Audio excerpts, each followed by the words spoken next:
You Yeah, need it's to just move on to the next step, which is doing a postbac or an SMP program, whether it's a do-it-yourself postbac or a formal postbac. There's no right or wrong there.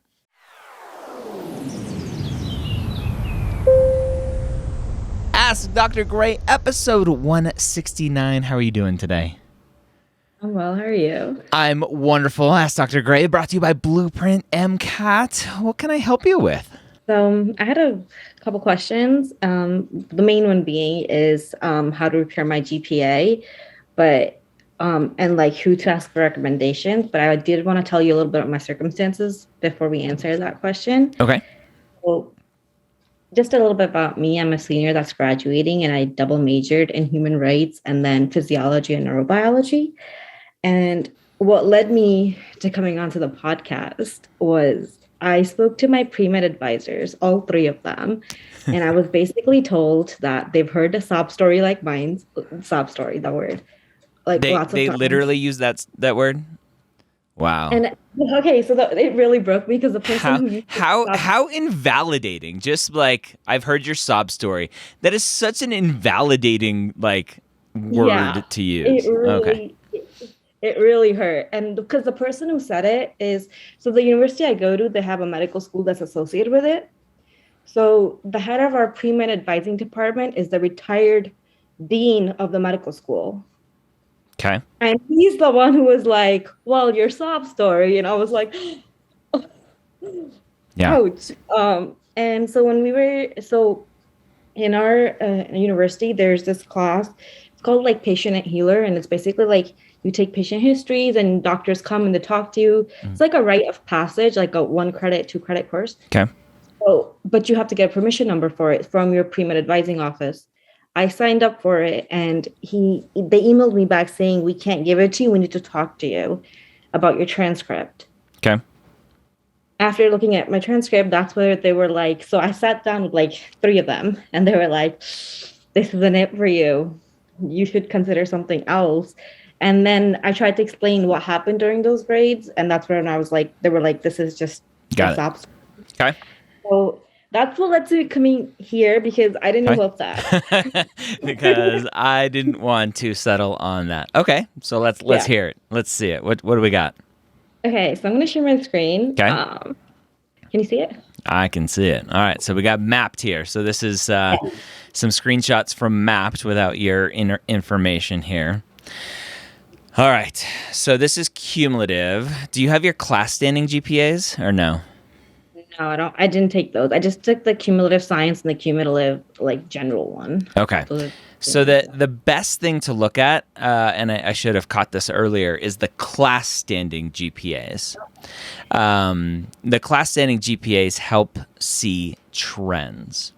So let's work off of this one. So this is cumulative science GPA, and we see freshman year 315, 247. So this is cumulative. So this is additive. 286. So you had a huge drop between freshman and sophomore year. And then you went up a little bit junior year and then down a little bit senior year. So I can see why they're saying, yeah, this isn't for you, but that shouldn't be what they're saying. They should be saying, here are the next steps for you if this is what you want.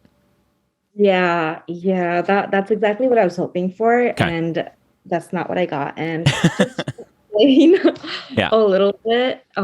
If I go down a little bit further, you could see a little bit of my transcript. Would that be Sure. okay? Yeah, do it. Just for sophomore year. Yeah. So this is my fall of sophomore year, Okay.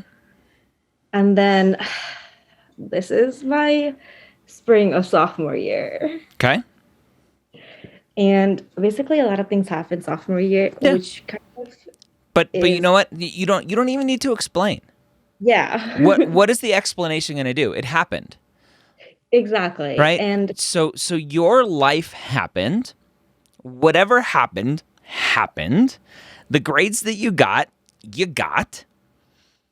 The question for you is what's next? yeah. That's So, all. Exactly. So what happened was after that I withdrew, and then I restarted university in the pandemic, like mid-pandemic. That's junior year. So I came back junior year in 2020 and Okay. was all online, Okay. still adjusting. Okay. And then you see the drop between junior year and senior year because like our family No, finances were not but stop. See, I've already moved on, and you're still okay. trying to explain, Yeah. right? This So this is where the dean yeah. was like, "We've heard your sob story before," and Yeah. what I'm saying is, I don't care what happened. Okay. He's saying we've heard it before. It doesn't matter. Whatever. Whatever. I'm Yeah. saying it happened. Who cares? Right? Life happened. You're still Yeah. here. You're talking to me. You're alive. That's the step one, right? So that's Yeah. a good thing. The Yeah. question is, and you can stop sharing your screen and we'll talk some more. The question is not what happened, what's next? Okay. So what's next is that what I wanted to do was I wanted to apply to a structured post-bac program, Okay. but I was told that my grades wouldn't be enough for post-bac. So Okay. I should be a nurse. So that you Uh, should do what? like consider a different path, like as nursing was what I was told. No, Which but like but if you want to be a doctor, we have to work towards being a doctor. yeah. Nobody, nobody, nobody, nobody can tell you that you can't do what you want to do. Thank you. Unless you apply to medical school, every single medical school in the country, and they all tell you no. And you fix whatever you want to fix, and you spend years fixing that, and you reapply, and they tell you no, and you reapply, and they tell you no, and you reapply, and you tell you. The medical schools are the only ones that can tell you no. Yeah. Okay. Your advisors should never, for anyone out there, advisors never tell you no. Yeah. It's the sword I will die on. That is not the advisor's job. I think what really hurt was that this is like the ex-dean of the medical school telling me. So that where it was Yeah. like, ouch. Yeah. That just makes him feel big and powerful. Yeah. That's not his role anymore. And if he was the dean of the medical school, that's not the dean of admissions. So maybe he was the dean of admissions, or maybe he was the dean of the medical school, which is a very different position than dean of admissions. But I think it really does help hearing from you that it's not the end all, because that's what I was. Of course, feeling it's like. not the end all. Yeah. You sucked during your undergrad. Oh well. Guess what? You're not alone. Yes. And thank you. yes, right, using his words, your sob story, there are a million and one reasons why someone struggles in undergrad. Yeah. It doesn't matter why, right? You may have to explain it at some point, Yeah. but right this minute, it doesn't matter. Okay. The only thing that matters is you checking in with yourself, going, can I do better? Am I done with whatever caused me to have those bad grades? Am I over that? Have I figured it out? Has life settled down? Has the drama ended? Or is my family okay now? Whatever, right? Yeah. Again, it doesn't matter. It matters from this point forward. Do I still want this? Yes. If I Yes. still want to be a doctor, then darn it, let me figure out how to get there. And maybe a structured postbac might not work for you because you have to apply to them. Yeah, that's where I was going to ask you. So the reason why I was considering a structured postbac was because I sat down and did like an analysis of why things were going wrong. And a lot of that included that I don't have like boundaries between what I have to do for my family and what I have to do for myself, right? And how I need to prioritize myself. And doing a structured postbac would allow me to leave the state and put a physical distance between us. But there's nothing special about a structured postbac. You can go to any other school out of state and do whatever you need to do. Yeah, I think one of the reasons why I also was willing to go towards a structured postbac is the only time I had a 4.0 in my entire undergrad career was this previous summer where I had no other responsibilities and I was in really small class sizes for the first time. Yep. And I really enjoyed being with like the same 20 people for 8 hours every single day for 10 weeks. Yeah. And that's where I was like, hey, maybe I could prosper in a really small structured environment. And then the other thing was that the MCATs that I was looking into, I mean, the postbacs, they had like MCAT prep built into it. like as part of the program rather than me Mhm. doing it myself. But then I noticed a lot of them require you to take the MCAT before you apply to postbac, Yeah, which doesn't I make any didn't sense. understand. Yeah, I didn't understand the point of that one. I Yeah. was like, but I need to fix my foundation to, Exactly. to Yeah. so that's where I was torn is whether I don't know if I should go the structured route and dish out that money if money was not an issue, or do a DIY and just Yeah. do I don't it. I don't think there's a right way. I think Okay. there's number one, what will work for you. And it sounds like right off the bat, you know that you have to separate yourself from your family. So outside of that, figure out what'll work. Whether that's Okay. structured, whether that's do it yourself, whether that's um, doing something random that doesn't have MCAT prep built in and you just add MCAT prep on top of that. I Would do it not believe in applying to a postbac program or SMP program that requires an MCAT to get into the program. To me, it defeats the whole purpose of what the program's for. Yeah, that's what I was teetering on too. I was like, I don't think there's a point to that. And the only time that I considered actually taking the MCAT before applying to the postbac was when I was looking at the Drexel Pathway to Medicine, where they're like, you do the postbac and then you end up with like a provisional acceptance at the end of it. Yeah. That was like the only time where I considered it. But at the end of the day, I feel like I struggled in my classes. You don't have, based on your GPA, based on those grades, you don't have the science foundation to do well on the MCAT Yeah. as it is right now. That's exactly how I feel. And I don't know going so like that's another thing is like so I'm taking Orgo right now. Like Orgo things happened last semester. I ended up not being able to take the final. I ended up with like a C minus in Orgo 1. So I'm now in Orgo 2 and I'm obviously struggling. And I don't know if I should retake Orgo after completing this sequence like at a different university. Well, Again. you said you got a C minus. Yeah. That's not passing for med school. But like to retake the whole sequence if I pass Orgo 2 or If you got a C minus in Orgo 1, that's yeah. not passing for med school. Okay. Okay. So I'm gonna have to. And I would have argued that you shouldn't be taking Orgo 2 if you didn't do well in Orgo 1. You didn't have the foundation. Yeah. The only reason I went ahead and did it is because I really wanted to finish my relationship with the university that I am. Yeah, but that to me that's just bad judgment.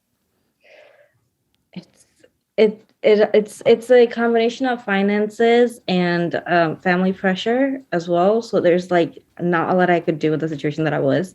So I know that at the end of the day that having to retake the class would again is going to further hinder my GPA, but it's the best I could do in the circumstances handed. Okay. Yeah. Sounds like the first step is you need to get out on your own. Yeah. Yeah, that is the first step. And then my second question was basically like, if I was to go towards going for like a physical blank to like a post-bac program, who would I even ask for recommendations? I have never had the time to attend any office hours or have a close relationship with anybody on campus. Yeah, well, that's reflected in your grades, not going to office hours, right? Yeah. So I don't know. Okay. You have to abide by what the post-bac program wants in terms of their application process. I was thinking about like taking classes by myself, like maybe at like a different university and seeing. You're going to take classes just for a letter of recommendation? Well, I don't know. Again, let's use good, proper judgment here. Yeah. Does that make sense to take classes to get a letter of recommendation so you can take more classes? Well, I do have to take Orgo Lab because I haven't taken that as part of like. You need to just stop. Okay. Just stop. Do you have enough credits to graduate? Yes. Graduate.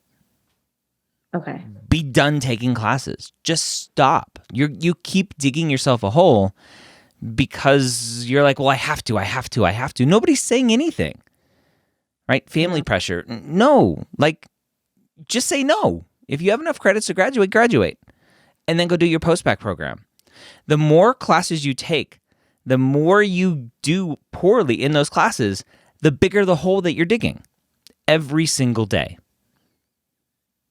Okay. You need to stop. Yeah.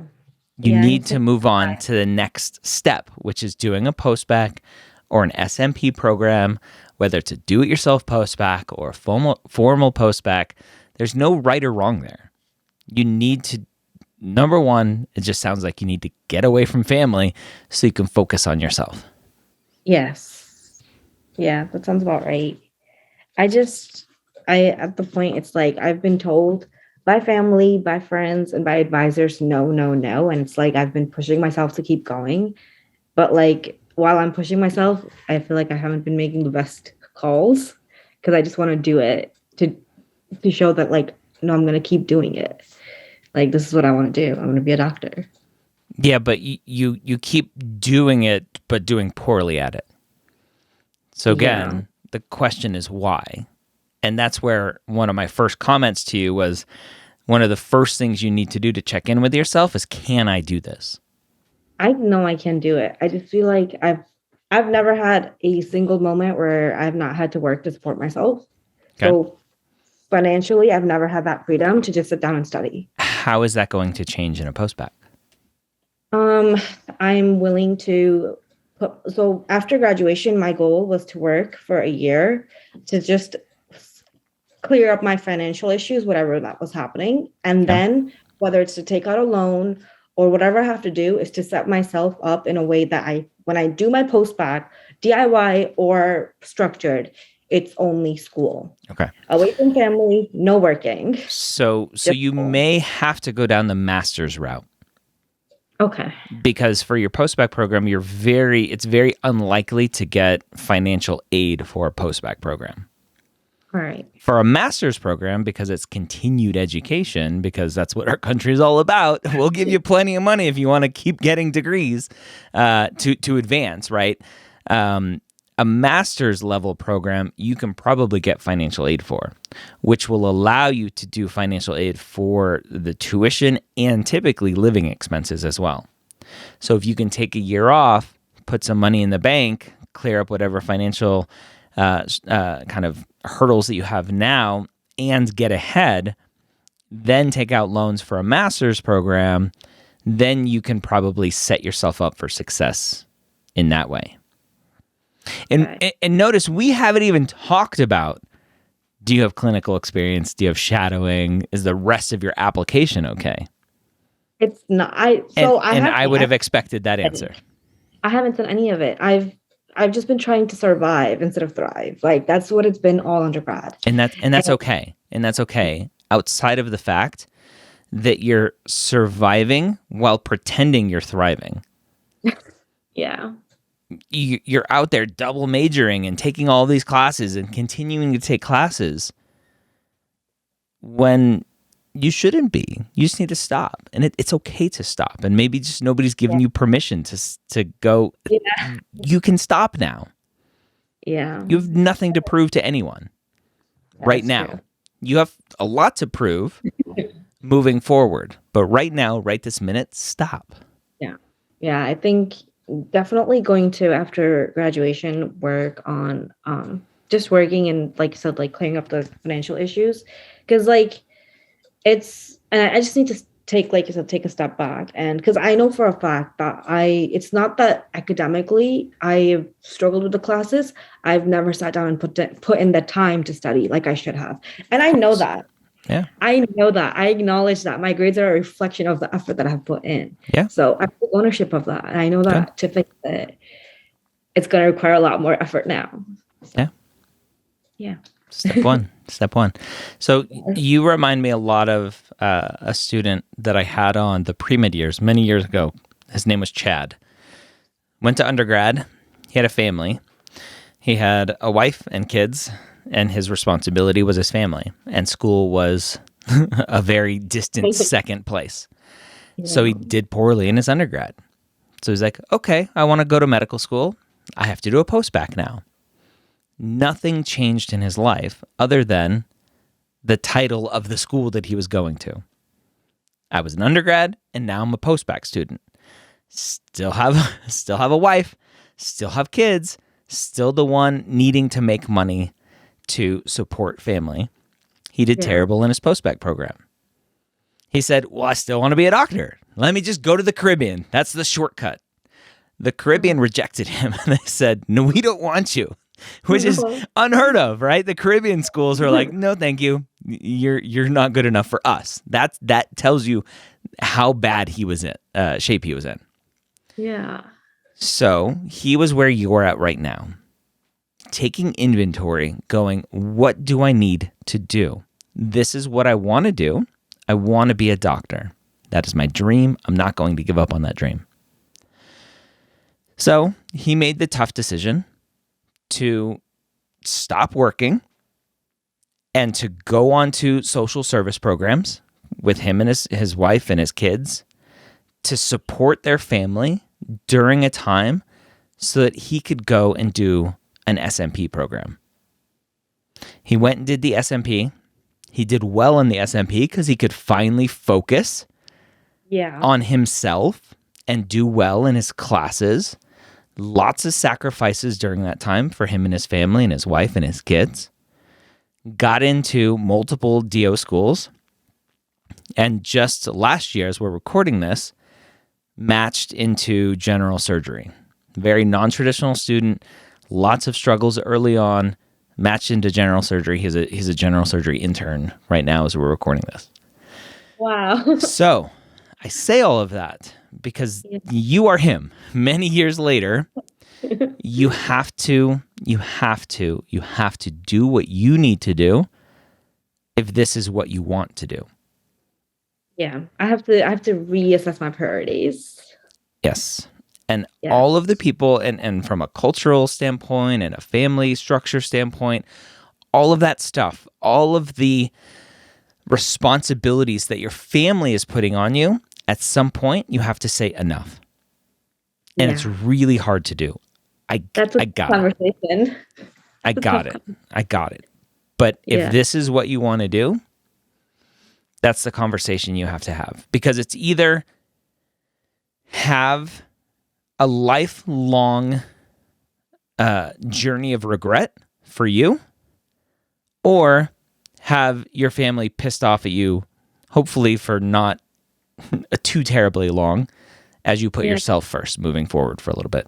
Yeah. And so I feel like you've answered this, but now I'm kind of stuck because I have to graduate. That's just, I can't. With my parents paying half my tuition, I cannot not graduate. Mm-hmm. So I have to graduate. And I'm taking biochem and orgo too as like the core. In biochem, I'm doing okay, surprisingly, but in orgo too, I'm struggling. But and it's you said you had the credits already, right? Yeah, you have enough credits to graduate. Yes, but those are for my PNB, it's required. Like that's a required course. Required courses. Like for what? My physiology and neurobiology degree, it's a required course. But you don't need the degree. Do you have enough credits to graduate? Yeah. Withdraw from the classes and graduate. Is that possible?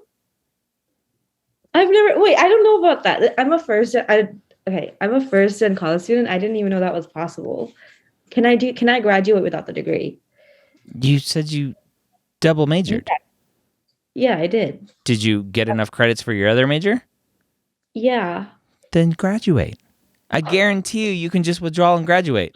Or maybe I'm wrong, but it sounds very logical to go, I already have one degree. You just go, just kidding. I don't want to finish the requirements for that other degree. I'll graduate with this other one. I got enough credits. I'm going to apply for graduation. I'm definitely going to ask my my biology advisor that, because I didn't even know that was an option. I mean, I didn't even think about it. You don't even have to ask your biology advisor. Go to the registrar. You can probably go to the registrar. Just call them up and ask. And say, hey, if I withdraw from these two classes I'm in and apply for graduation or whatever it's called, am I good? Right? Do I have enough credits? I'll get my degree for this other thing. Oh my God. You literally just saved me a world of pain. Thank you. No, what I saved you from was more bad grades. A world of pain. No, you're already in a world of pain. I saved you from more bad grades. Okay. both. But yeah, I really do appreciate this. I see the light at the end of the tunnel after this Good. conversation because I just You're very, very, very far away from that light. but at least it's I there. don't want to sugarcoat, right? I don't. A No. lot of people Not like give me for flack for sugarcoating this. You have a lot of work in front of you, but I it sounds like you know what you need to do. yeah, that's the thing. Like I know I'm in my head, I'm planning a 3-4 year gap to Good. fix Perfect. before applying. It's not Perfect. like I'm gonna just graduate, apply to postbac, and go. After Good. this conversation, I'm giving myself a year, no classes, and then seeing what I have to do after a year. Good. After I fix all the underlying issues first. And first step in that year of not taking classes is going and getting some clinical experience. Because it sounds like potentially this idea of being a doctor may not be grounded in like reality, and it's some theoretical idea that you have. Yeah, I'm going to. I have an EMT um, license, Okay. but I haven't been able to do it regularly because of my like financial obligations. Yeah. So after graduation, full time EMT, ER, whatever, like Okay. ER tech, just full time clinical work, as Great. you suggested, to really make sure is this what I want to do before Great. I push myself down that 3 year journey. Perfect. Thank you. You're welcome. And when you get ready for the MCAT, go check out blueprintmcat.com. That's my plug for Blueprint. All right. You know what you need to do. You have a lot of work ahead of you. But hopefully you'll get there, and we'll get you on mission accepted one day when you get that acceptance call. Yes. All Thank you right. so much for having me. You're welcome.